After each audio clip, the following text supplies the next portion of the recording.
Alors, j'avais prévu de vous parler des questions donc d'éthique et de juridique sous l'angle de l'intelligence artificielle, avec deux axes, deux focales, le secteur juridique et judiciaire et le secteur culturel. Je prendrai le secteur juridique un peu à titre d'exemple comme un domaine assez structuré pour l'instant, mais je m'éterniserai pas peut-être sur la question pour laisser un peu plus de place peut-être sur les discussions sous l'angle culturel et secteur artistique. Comme ça permettra certainement d'ouvrir aussi plus de discussions et de tisser aussi avec la présentation ultérieure. Alors, bon, pour un petit peu appréhender ces enjeux-là, on a quand même quelques éléments un peu socio-économiques qui sont importants, un peu comme préalable à toute forme de normalisation, qu'elle soit juridique ou technique en matière d'IA. Donc moi, j'ai tendance à proposer une typologie par les usages. Je pense que c'est assez important, hein, même si les usages en matière d'IA sont très évolutifs. Mais on voit qu'il y a plusieurs types d'IA, donc des IA de création, des IA de décision et des IA de profilage et suggestion discrète. Alors, les IA de création, je m'explique, hein, ou d'aide à la création, euh, on va les retrouver beaucoup hein, ces derniers temps avec l'IA générative. Hein. C'est vraiment l'IA générative qui a fait émerger hein, ce type d'usage-là. Et ça pose un certain nombre d'enjeux en matière d'emploi, hein, que ce soit dans les domaines culturels ou dans d'autres secteurs. Hein. Dans le domaine culturel, on voit bien, par exemple, par exemple, j'étais en discussion tout à l'heure avec une association de monteurs dans le domaine du cinéma qui se posaient cette question finalement aussi de la pérennisation de leur métier. Donc, c'est des questions qui se posent de manière assez massive. Il y a la question de l'accès aux outils. Dans certains domaines, on va être amené à devoir utiliser ces outils pour rester compétitif. Et il y a une vraie question de prix des licences de ces outils. Alors effectivement, aujourd'hui, c'est encore assez restreint. Quand on pense à des outils comme ChatGPT ou Midjourney, c'est accessible pour des professionnels. Mais dès qu'on va sur des outils plus spécialisés, je pense par exemple au domaine juridique, hein, les licences sont tout de suite à plusieurs milliers d'euros. Et peuvent être des éléments restrictifs. D'ailleurs, par exemple, pour prendre le cas encore du juridique, il y a quelques jours, au niveau du barreau de Paris, il y a eu une décision du bâtonnier en partenariat avec un éditeur juridique pour mettre à disposition de la totalité des avocats du barreau de Paris une IA en matière juridique et judiciaire pour que tout le monde ait un niveau un peu minimal en termes d'outils. Voilà. Et donc c'est important en matière euh, de concurrence et c'est aussi important dans certains secteurs, par exemple au niveau de l'égalité des armes. Hein. Dans le domaine judiciaire, ça va se poser sous cet angle. Après, dans d'autres domaines, on va retrouver plutôt des questions d'ordre monopolistique. Bon, c'est des questions qu'on retrouve aujourd'hui, par exemple, autour du démantèlement partiel, en tout cas, de Google. Mais donc, c'est des choses qui sont aussi assez importantes pour appréhender ces nouveaux sujets. L'enjeu aussi de la redistribution des droits aux créateurs. Alors concrètement, pour les IA génératives et même globalement pour les IA connexionnistes, on a un entraînement qui est fait sur des bases de données, qui peuvent être des bases de données qui incluent des œuvres protégées par le droit d'auteur. Et à ce titre se pose la question de la rémunération ou de la juste rémunération des personnes dont les travaux ont été utilisés pour cet entraînement. Au-delà même d'une forme de lisibilité de la création comme œuvre dérivée, hein, vraiment au titre de l'entraînement. On a connu en France et à l'étranger, hein, je pense tout particulièrement à l'Australie qui a beaucoup souffert de ces questions-là, la question de la juste rémunération, par exemple, des organes de presse, qui a donné lieu, en tout cas en France, à une directive en matière de droit d'auteur qui s'appelle la directive DANU, dans laquelle ont été mis en place notamment des enjeux de droit voisin, donc des formes de rémunération qui n'étaient pas complètement du droit d'auteur, mais qui s'en approchaient et qui venaient potentiellement, alors c'est un système qui est partiellement efficace, hein, mais qui venait en tout cas rémunérer les auteurs et les organismes de gestion, en tout cas attribuer des sommes aux organismes de gestion pour répartition en fonction de l'utilisation qui est faite par les grandes plateformes. Donc, on retrouve cette question-là qui vient se poser avec les IA génératives de manière encore plus intense. Voilà. Ensuite, il y a la question des mésusages de l'IA.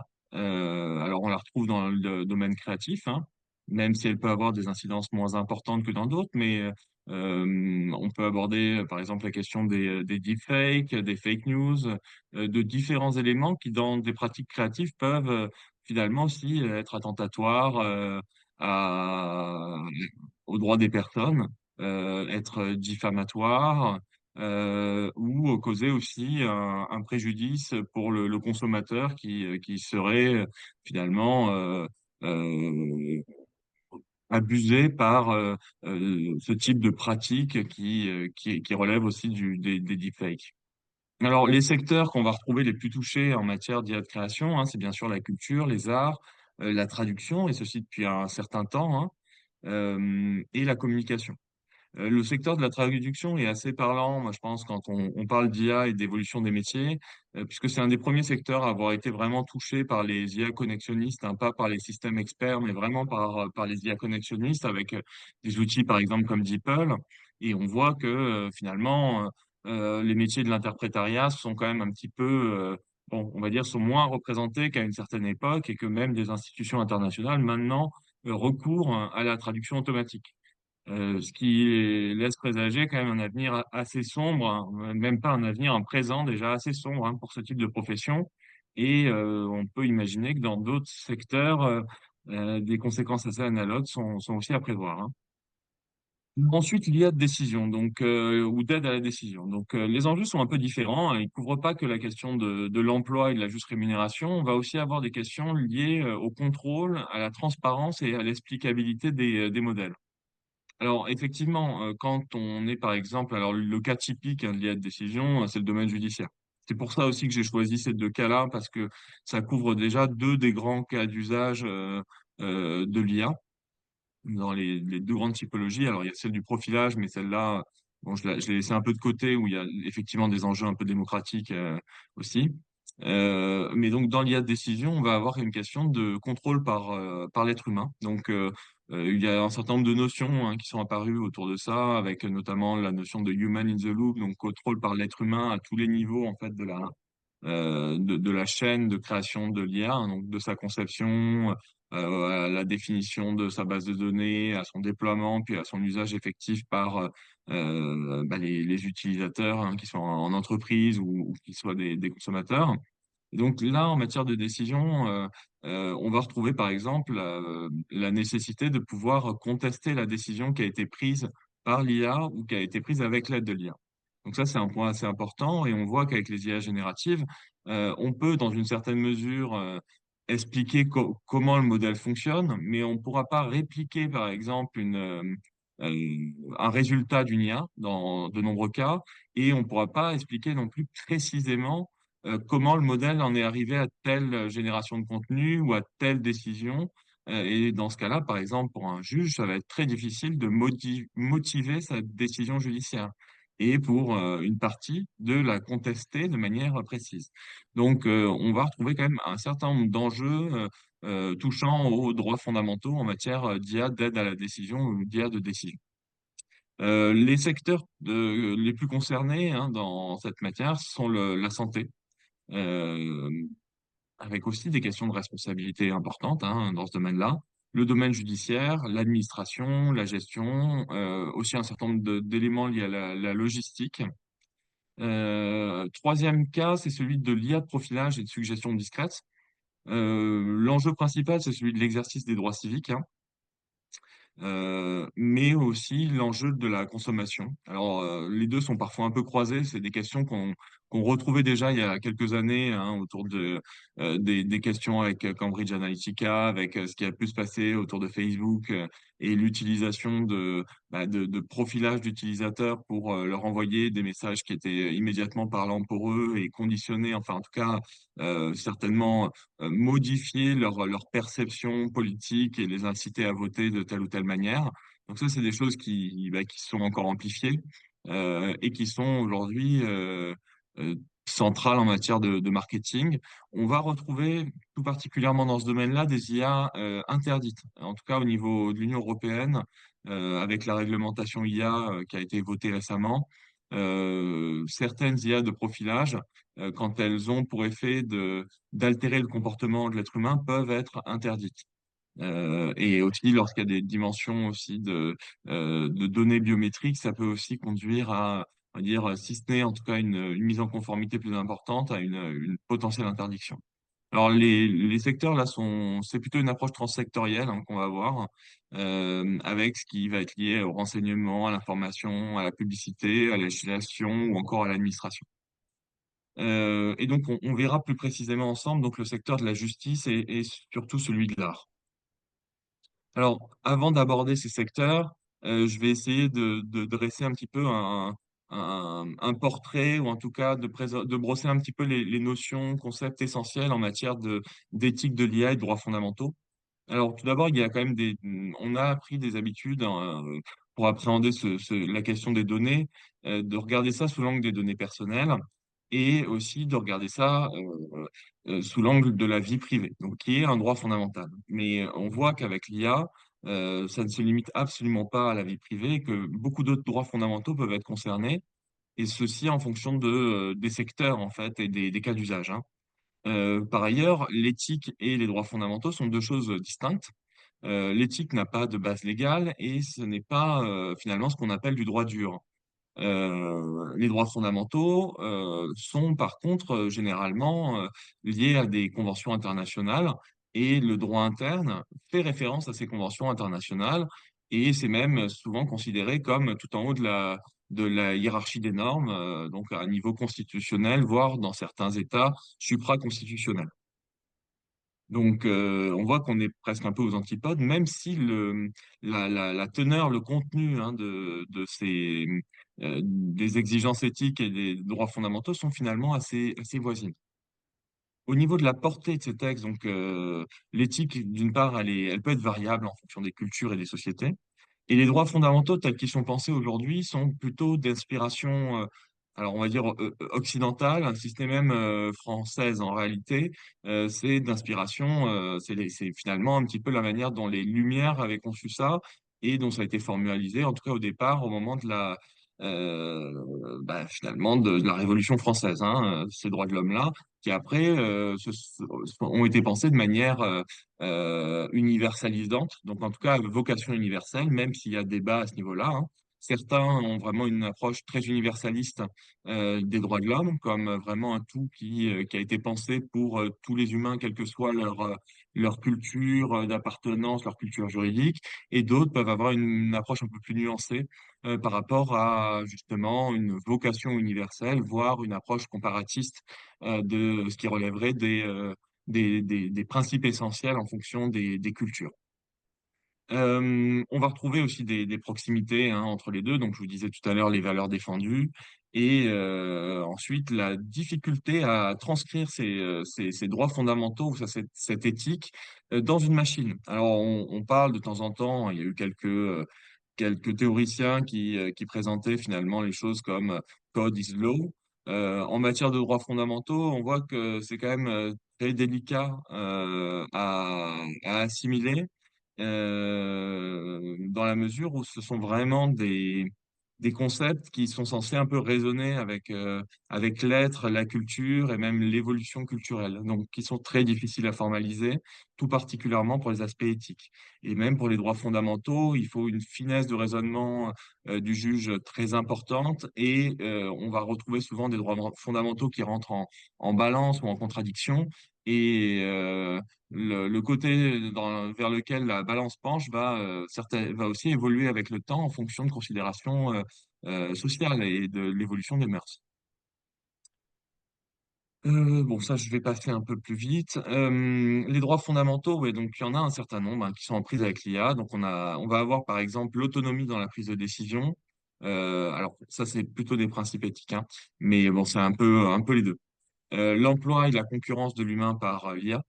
Le profilage et les interactions sociales qui sont en prise aussi hein, avec ces droits fondamentaux. L'utilisation de l'IA dans certains secteurs à haut risque. l'IA et l'accès à l'information et l'évolution des médias, l'utilisation des données protégées, donc données personnelles, informations confidentielles, la lutte contre les discriminations, l'IA étant susceptible à travers les différents niveaux de biais d'amplifier même certaines discriminations, et plus globalement donc les droits de l'homme, la démocratie et l'état de droit face à l'IA. Alors, effectivement, je vous ai parlé d'IA, j'ai un peu évoqué la question d'IA générative, mais on va retrouver quand même peut-être deux grands types d'IA qui ont tendance aussi en ce moment à se croiser, hein, mais les IA symboliques et les IA connexionnistes. Donc, les IA symboliques, c'est effectivement hein, les arbres de décision, les systèmes experts. Elles sont assez peu concernées en réalité par les questions d'éthique en raison de leur nature déterministe.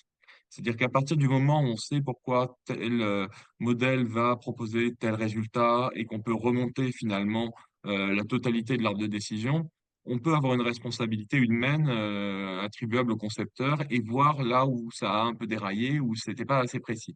En matière d'IA connexionniste, c'est beaucoup plus délicat à auditer et les modèles sont pas toujours transparents, pas toujours explicables et parfois même il y a une volonté de créer des black box, donc des outils qui sont volontairement couverts par un secret d'affaires matérialisé par des protections d'ordre technique. Voilà donc ce qu'on peut un petit peu dire hein, autour de ça. Après, quelques notions qui viennent aussi de la réglementation européenne, donc la notion de secteur à haut risque ou d'IA à haut risque, avec des secteurs directement visés. Tous les usages dans ces secteurs-là ne sont pas présentés comme à haut risque, mais par exemple dans le domaine judiciaire, le domaine de la démocratie, le domaine de l'éducation, certains cas d'usage peuvent l'être. Et ensuite, cette notion, à mon avis, un peu inadéquate, qui est proposée par le règlement européen, c'est celle d'IA à usage général. Donc, c'est un petit peu confusant ce terme. Donc, il ne s'agit pas d'IAG, hein, d'IA générale, hein, au sens, on va dire, philosophique ou de prospective technique, hein, puisque ça n'existe pas pour l'instant. Et il s'agirait plutôt d'IA générative, hein. Donc, ce terme bon, doit être appréhendé sous cet angle. Et au niveau de la réglementation européenne, il est pensé en matière de... C'est les flops, donc la puissance de calcul qui fait la différence hein, pour passer sur un régime où il y aurait un risque systémique pour telle IA générative ou pas. Et aujourd'hui, la seule hein, qui dépasse le nombre de flops pour tomber avec une présomption de risque systémique, c'est ChatGPT d'OpenAI. Et c'est certainement aussi dans des stratégies de protectionnisme que ça a été conçu comme ça. Alors, à quel niveau on peut appréhender ces questions d'éthique? Alors, à différents niveaux, hein, au niveau de la donnée, des contenus d'entraînement, au niveau du fonctionnement des modèles, au niveau de la typologie de données, et, au niveau en entrée, de la typologie de données en sortie, des interfaces et des usages en contexte. Quelques notions importantes aussi pour appréhender l'éthique, donc c'est la notion de biais, hein. Le biais, il peut être cognitif ou il peut être statistique. Il y a la question aussi de la transparence et de l'explicabilité, donc deux concepts très importants qui sont finalement centraux pour pouvoir simplement auditer une IA et savoir pourquoi elle fonctionne de telle ou telle manière et expliquer les réponses proposées, protection de la vie privée, la responsabilité. Donc ça, c'est quelque chose que aussi assez important. En droit européen, on a aussi en ce moment une révision des directives en matière de produits défectueux liés à l'IA. Donc cette question de la responsabilité se pose, hein. Donc qui est-ce qui va être responsable s'il y a une défaillance d'une IA? Est-ce que ça va être le fournisseur de l'IA? Est-ce que ça va être l'utilisateur? À quel niveau de la chaîne finalement se situe la responsabilité? On a une notion importante en droit qui est aussi celle du contrôle, hein, et c'est une question qui est renouvelée en fait avec l'IA, puisque par potentiellement l'IA, en tout cas les objets gérés par IA sont dits autonomes. Donc la question du contrôle est complètement reposée. Sécurité et robustesse, donc ça c'est des enjeux plus d'ordre technique. Et ensuite la question de l'autonomie humaine dans la prise de décision, l'inclusion et la diversité. Point très important à ce niveau-là, on est entre francophones, même si on est de pays différents. La question de la diversité culturelle à travers les IA est très importante. Si un modèle est exclusivement entraîné sur du contenu en langue anglaise, il y a de fortes chances le mode de pensée anglo-saxon soit dominant dans les contenus générés. Si on utilise une IA, par exemple, de traduction pour aller du français vers le chinois ou du chinois vers le français, et que c'est une IA qui a été entraînée entre des textes anglais et chinois et anglais et français, on passera par le truchement de l'anglais et ça risque aussi de créer un certain nombre de pertes. Donc, il est intéressant d'avoir aussi quand même des modèles qui sont un petit peu natifs au niveau d'une langue pour pouvoir déjà en transcrire un peu plus authentiquement sa substance, sa saveur, son histoire, et par ailleurs pour avoir moins de pertes au niveau du sens. Bon, ça, je vais passer rapidement, mais effectivement, hein, l'explicabilité est vraiment un préalable à l'auditabilité. Et s'il n'y a pas d'auditabilité, on peut pas gérer identifier les risques et on peut pas proposer de mesures correctives. Donc, l'explicabilité au sens large, hein, pas uniquement une explicabilité générale du modèle, mais une explicabilité à tous les niveaux, est absolument essentielle. Et par ailleurs, elle est centrale dès, par exemple, qu'un ministère souhaite déployer une IA, il est en demeure de pouvoir expliquer les décisions, par exemple, que celle-ci aura prises et pourquoi. Bon, typologie des biais, contrôle par l'être humain, donc ça c'est une notion assez forte aussi, hein, ne serait-ce que pour définir et responsabiliser les acteurs et les opérateurs, hein. Euh, voilà. En matière de cadre juridique, donc on a beaucoup de choses là hein, qui ont été créées ces derniers temps. On a eu notamment donc le règlement IA dont je vous ai parlé donc il y a quelques mois en Europe. Il y a aussi un texte à vocation un peu plus large du Conseil de l'Europe, une résolution des Nations Unies. Il y a aussi des normes ISO qui ont été conçues et qui sont en cours de conception en matière d'IA, donc notamment la norme ISO 42001. Donc beaucoup de textes avec souvent une vraie attention sur les enjeux de droits de l'homme et d'éthique. Euh, alors, le règlement IA, donc, je ne vais pas forcément revenir sur ça, mais je vous disais, il y a des IA interdites, d'autres qui sont en risque, d'autres à faible risque. Pour les IA interdites, ben, c'est simple, elles sont complètement interdites, hein. Pour les IA au risque, c'est celles-là qui sont peut-être les plus intéressantes à traiter d'un point de vue juridique, puisqu'il faut se mettre en conformité. Et que à ce niveau-là, il y a quand même un certain nombre d'attentes avec des essais, des mesures correctives de biais, potentiellement un marquage CE aussi. Donc, un rapport aussi avec la normalisation technique. Pour les IA à faible risque, on est plutôt sur des codes de conduite, c'est moins engageant.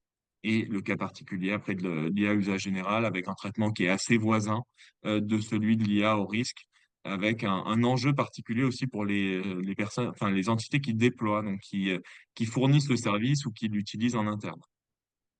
Alors, dans le domaine judiciaire, on va avoir des enjeux un peu particuliers. Alors, moi, j'ai travaillé beaucoup sur la charte IA de la Commission européenne pour l'efficacité de la justice du Conseil de l'Europe, pour son opérationnalisation.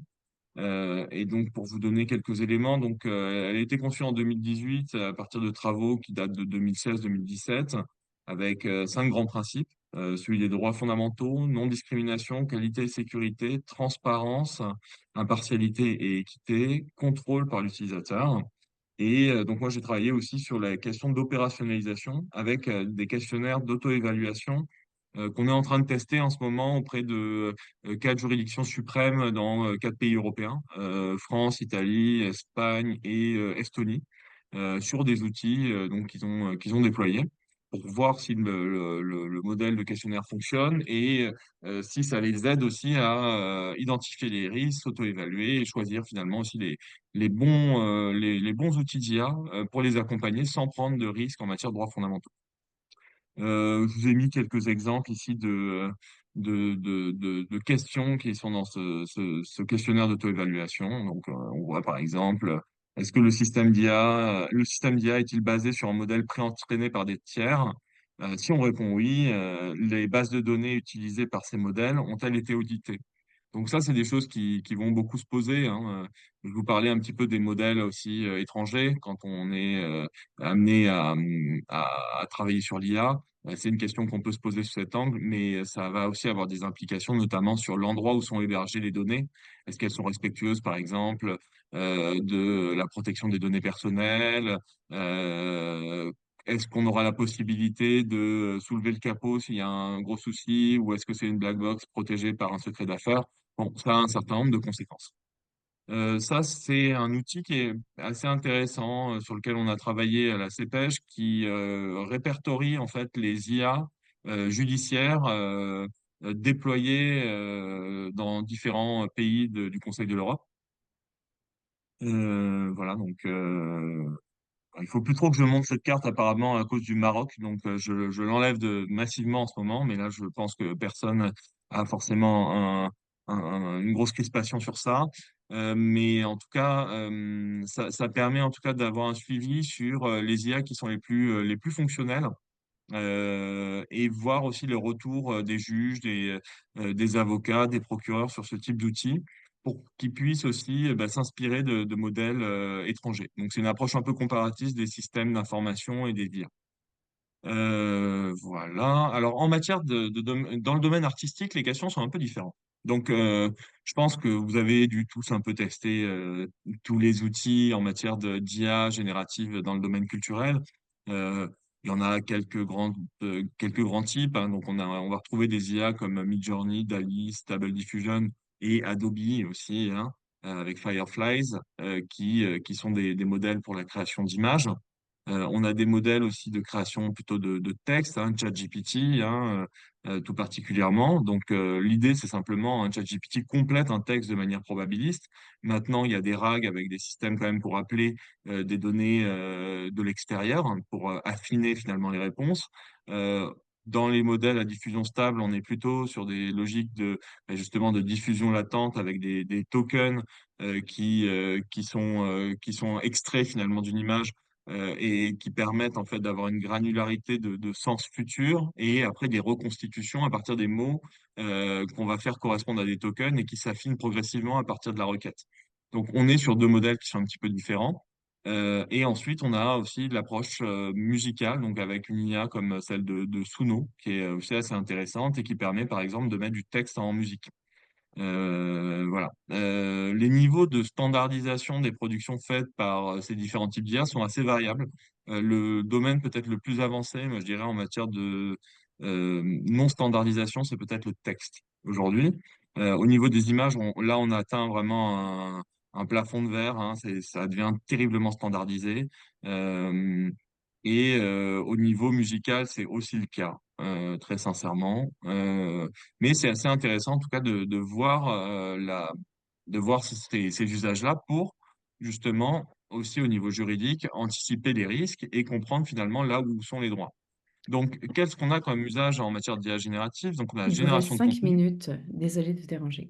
C'est parfait, merci. On a la reproduction d'un style, donc c'est utiliser l'IA pour créer, par exemple, une œuvre à la manière d'eux. Donc ça a été, c'est très à la mode de procéder ainsi, avec quand même un certain nombre d'enjeux en matière de droit d'auteur, hein, puisqu'on tombe tout de suite en réalité sur des œuvres dérivées, et donc il faudrait normalement l'accord de l'artiste, hein, là, de toute évidence, hein, même au-delà des modalités d'entraînement. On a la question de l'adaptation qui est aussi un cas d'usage, hein. On va l'adapter dans un autre, sur un autre média, on va l'adapter sur un autre support. Synthèse et description.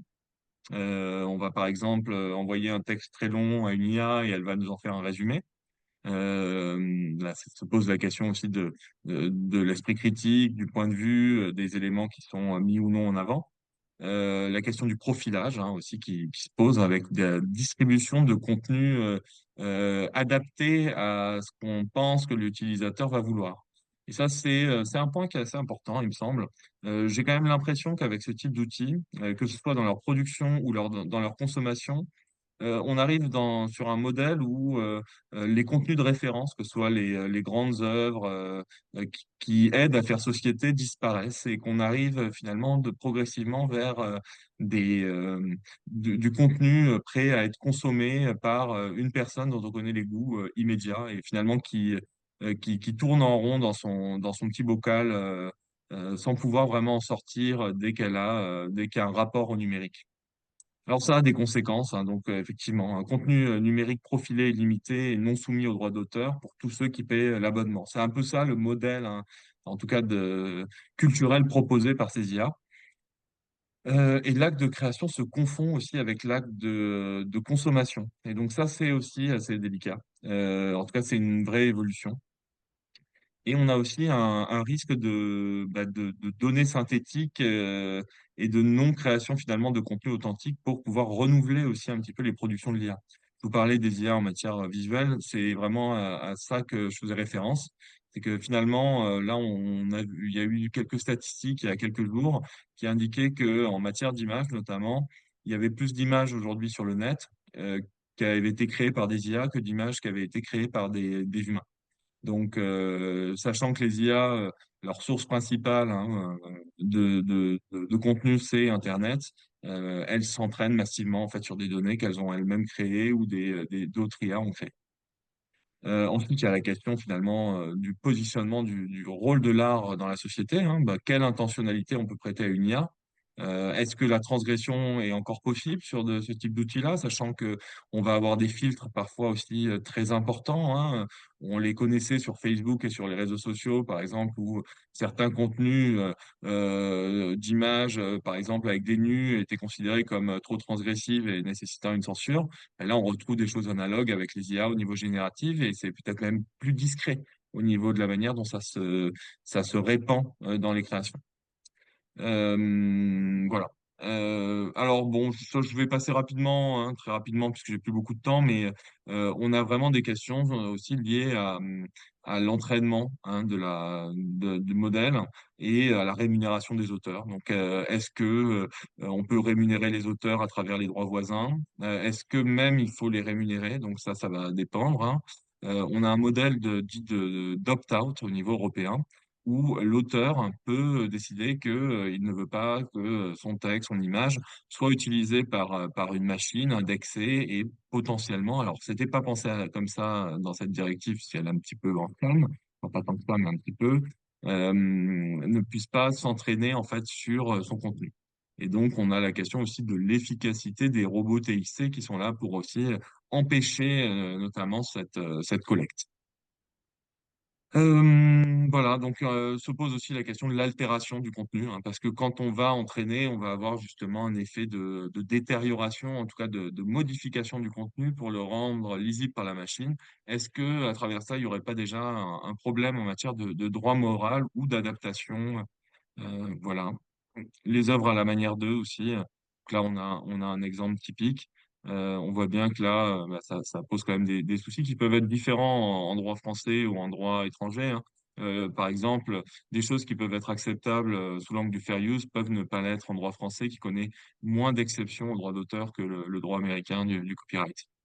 Voilà, donc je vous laisse avec cette petite citation d'une artiste hein, qui dit I want AI to do my laundry and dishes so that I can do art and writing, not for AI to do my art and writing so that I can do my laundry and dishes. C'est effectivement, bon, je pense qu'on est avec des Canadiens, donc j'ai pas besoin de traduire, mais c'est quand même une question de savoir finalement ce qu'on attend de ces IA. Est-ce que on attendait qu'elles soient créative et qu'elle se substitue à nous en tant que qu'auteur ou est-ce qu'on attend des IA qu'elles soient vraiment des éléments fonctionnels qui nous libèrent du temps en fait pour de la créativité et pour des activités qui pour nous ont sens et valeur.